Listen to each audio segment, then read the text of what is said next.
Obviously, the main thing you'll be focusing on is Section A and Section B of the exam paper, because we've not really got too far with Section C yet. Obviously, because you're an A2 student, you'll be in college for longer before the exam period starts. Your exam's not till the 19th of June. So although you need to do some revision over Easter, you'll obviously be doing some more detailed revision between the end of May and into June.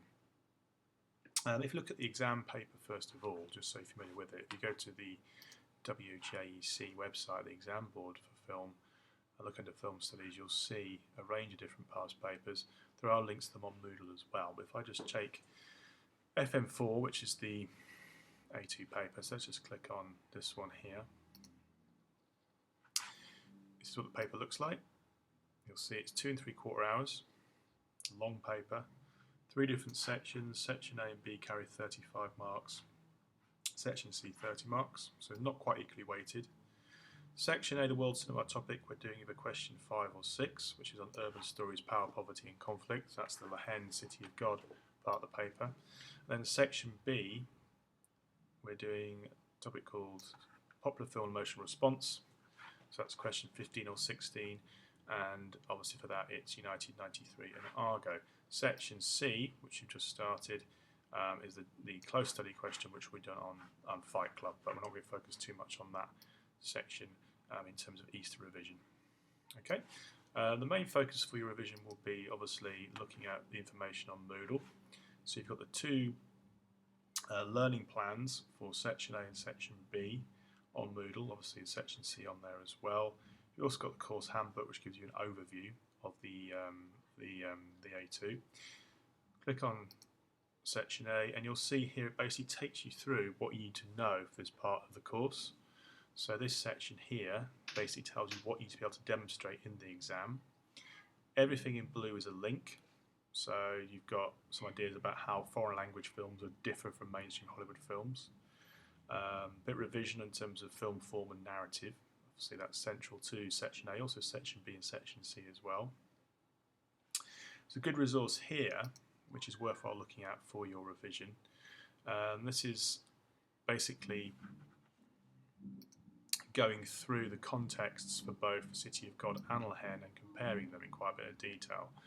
So this is a really good resource to look at in terms of your revision, particularly focusing on issues to do with representation, and obviously the main issues of power, poverty and conflict, and also looking at things like visual style. So that's well worthwhile looking at as part of your revision for Section A. Obviously, to rewatch the two films, particularly focus on key scenes. On eStream, all the films for the A2 exam are on there: Lahen, City of God, United 93, Argo, and Fight Club. And there'll be key scenes will be chaptered on those films as well. It's worthwhile watching both films in their entirety, but particularly focusing on sort of key scenes from them. Okay, so look through some past papers. Think about how you'd attempt each question. Think about how you would answer them.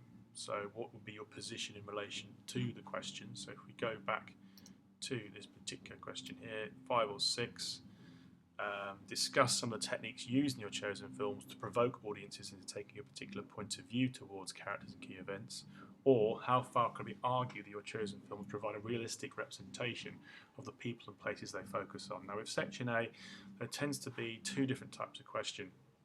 One that focuses on the more sort of micro elements, sort of film form, so camera editing, sound, mise-en-scène, which is this type of question. The second type of question is one that asks you to perhaps consider the film's sort of social context, the worlds in which they're representing. So it's more of a kind of macro question, a broader question. So try and obviously make sure you prepare for both types of question. You're going to be covering the similar sort of ground anyway, whatever question comes up. But have a go at a couple, look at the past papers, think about how you plan your answer, what examples from each film you bring in, just to get you thinking about the sorts of questions that are likely to come up in the exam. Okay, you've got the stretch and challenge viewing, which is Gomorrah and Amoris Peros. That's not required viewing, but it's a good idea to watch both films to try and kind of expand, if you haven't already, to expand your knowledge of world cinema. And also you could bring those films into discussion during the exam if you felt confident in doing so. Okay, you've got the mark scheme on here, and also some examples of A-grade responses from previous exam papers. It says here the exam's on the 20th. It's actually 20th of 12 doesn't make sense. It's actually on the 19th of June, so I'll change that. So yes, you will have some time to prepare for the exam. After we've finished classes at the end of May, but it's still a good idea to do some revision at this point. Section B, for that topic again, similar format in terms of the Moodle page. For section B, obviously it's a good idea to get your head around the different theories. So we've got this link here, which is basically Stuart Hall's theory on audience positioning. So looking at how a text positions the spectator, looking at stuff to do with dominant or preferred readings, negotiated readings, oppositional readings. So it's important you're kind of familiar with that kind of concept, the idea of encoding and decoding, the idea that a particular meaning is encoded into a text, but the way that it's decoded may differ from this preferred reading, because obviously that can have an impact upon our emotional response to a particular film.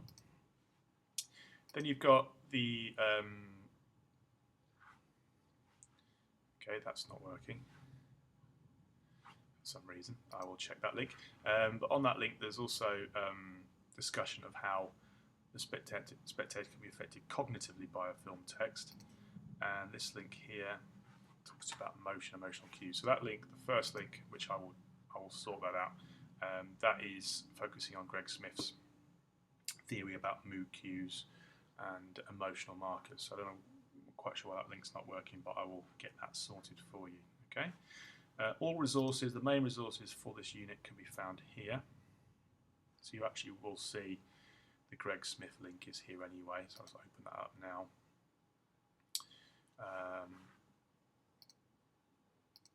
So some different ideas on the cognitive approaches to emotion.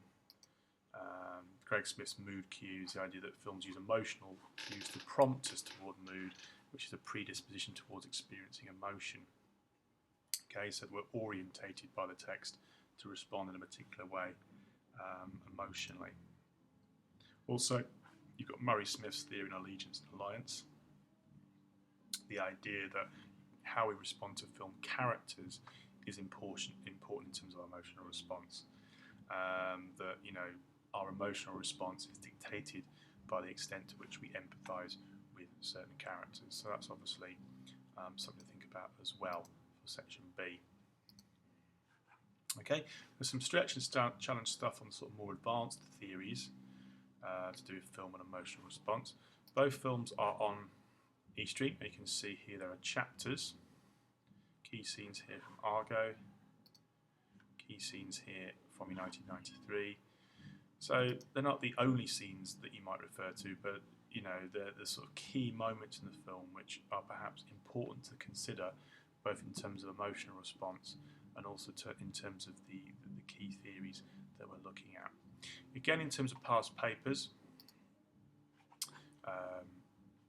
just go back. You can see all these FM4 ones, they're all past papers. So let's go to summer 2012. For this section, as I've said before, it's question 15 or 16. So again, have a go at just thinking about a couple of questions, planning out an answer to them. It's really important, I think, particularly for section B, section A as well, but often the questions will ask you something like how far do you agree, to what extent do you agree with this statement, etc. So it's important you adopt a kind of position in relation to the question in your introduction. So as part of your revision, go through the questions, think, okay, what would my argument be? Okay? And often a good approach to take is the idea that, yes, I agree, but to an extent. Okay? So for this question, narrative is often assumed to be the most important factor in triggering emotional response, whereas style is often overlooked. How far do you agree with this statement? So you might say, yes, I do agree, perhaps that style is often overlooked, so the impact that camera, editing and sound, for example, can have upon emotional response. However, narrative is important. Our allegiance to characters, the way we're positioned by the narrative also affects our emotional response. And the advantage of doing that, obviously, is that you're considering both sides of the argument, and it gives you more to discuss as well. Okay, so that's what you should be focusing on really over the Easter break. Obviously, when we come back, if you haven't done already, you'll be doing a past paper question on section B. We'll be doing obviously more work on Fight Club. There will be a full mock, which we'll do probably after the May bank holiday, early May, once we've covered all three areas of the paper in sufficient detail. So obviously once we've completed our study of Fight Club, and obviously when we finish the course at the end of May half term, you'll then have another 3 weeks of focus revision before the actual exam itself.